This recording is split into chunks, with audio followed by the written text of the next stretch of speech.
দুপুরে যে খলসে মাছটা রান্না করলাম এখন সেই মেনুটাই তোমাদের সাথে শেয়ার করি। প্রথমেই লবণ হলুদ মাখানো মাছগুলোকে তেলে ভালো করে দুপিঠ ভেজে নিয়েছি। সেই তেলের মধ্যে না বড়ি ভেজেছি, যেটা ভাজাটা দেখাতে একদম ভুলে গেছি।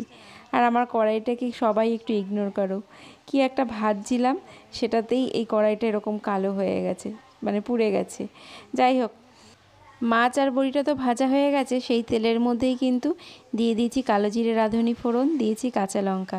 এগুলো ভাজা ভাজা হয়ে গেলেই দিয়ে দিয়েছি আলুটা লবণ হলুদ দিয়ে ভালো করে ভেজে বড়ি দিয়ে দিয়েছি, বেগুন দিয়ে দিয়েছি। বেগুনটাও ভালো করে ভেজে নিয়ে দিয়েছি সামান্য পরিমাণে জিরের গুঁড়োটা একটু নাড়াচাড়া করার পরে এর মধ্যে অ্যাড করে দিয়েছি পরিমাণ মতন জল।